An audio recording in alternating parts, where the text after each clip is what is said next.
La psychologie transcendantale est une branche de la psychologie qui s'articule autour de la quête du sens, de la conscience et de la transcendance de l'être. S'éloignant des approches traditionnelles centrées sur le comportement ou l'inconscient, elle s'attache à explorer la dimension spirituelle de l'homme, son aspiration à dépasser les limites du « moi » pour atteindre une forme supérieure de conscience. Apparue au croisement de la philosophie, de la spiritualité et des sciences humaines, la psychologie transcendantale invite à revisiter la place du sujet, du monde et du sens dans le processus de développement personnel.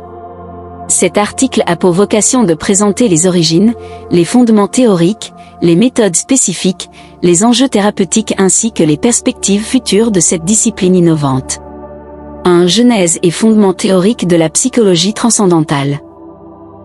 La psychologie transcendantale puise ses origines dans la philosophie transcendantale d'Immanuel Kant, qui postulait l'existence de conditions a priori de la connaissance, indépendantes de l'expérience sensible. Mais c'est véritablement au XXe siècle, sous l'influence conjointe de la phénoménologie, Husserl, de la psychologie humaniste et existentialiste, James, Maslow, Frankl, ainsi que des traditions spirituelles orientales, que cette branche s'est affirmée. Abraham Maslow, en particulier, fit émerger l'idée de l'expérience paroxystique, moment de transcendance psychique qui offre à l'individu un accès à une réalité élargie et harmonieuse. Viktor Frankl, père de la logothérapie, affirma quant à lui la primauté du sens sur la souffrance et l'importance de l'ouverture à une dimension supérieure. La psychologie transcendantale adopte ainsi une vision holistique de l'humain, le considérant non seulement comme un être biologique, psychique et social, mais aussi comme un être spirituel mû par la quête de sens et l'aspiration à la plénitude. 2. Méthodes et pratiques de la psychologie transcendantale. Contrairement aux démarches psychothérapeutiques classiques, la psychologie transcendantale accorde une importance prépondérante à l'expérience vécue, à l'introspection et, surtout, à l'altération des états de conscience ordinaires. Les méthodes utilisées intègrent la méditation transcendantale, l'hypnose, les techniques de respiration, les visualisations guidées, ainsi que les pratiques issues des traditions spirituelles comme le yoga ou le chamanisme.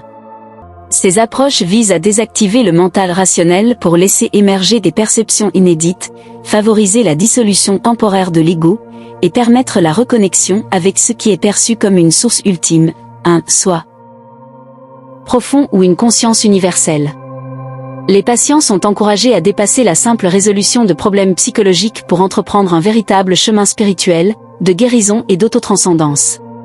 Cette dynamique permet une élévation du niveau de conscience, une acceptation de la souffrance existentielle et une ouverture sur le monde et l'autre. 3. Applications cliniques et bénéfices thérapeutiques.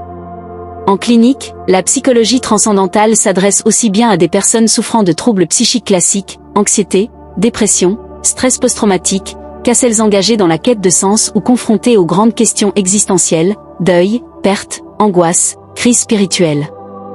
L'un des apports majeurs de cette discipline est d'envisager la souffrance comme une possible porte d'entrée vers la transformation intérieure et une croissance personnelle.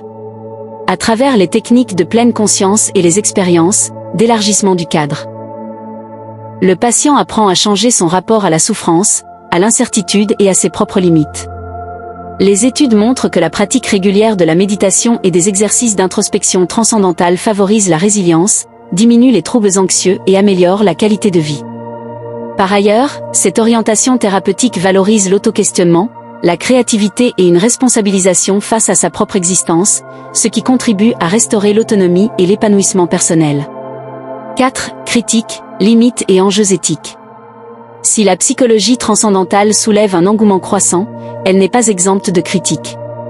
Ses détracteurs lui reprochent un manque de scientificité et une propension à flirter avec des concepts difficilement objectivables.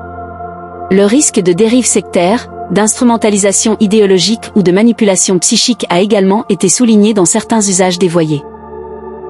En outre, la frontière entre accompagnement psychologique et guidance spirituelle demeure parfois floue, ce qui peut fragiliser la relation thérapeutique et la posture du professionnel.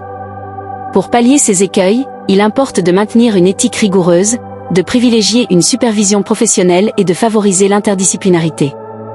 La psychologie transcendantale, pour être pleinement reconnue, doit continuer à intégrer les avancées des neurosciences, de la psychologie positive et de la recherche sur la conscience tout en assumant sa spécificité spirituelle.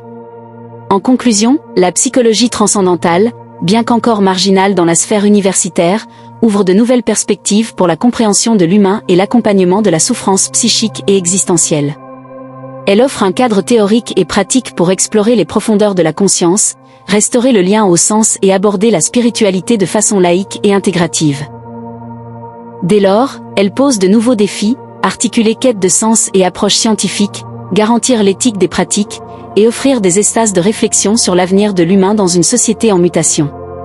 À l'heure des crises existentielles globales, la psychologie transcendantale pourrait incarner une réponse originale et féconde pour redonner sens, espoir et verticalité à l'expérience humaine.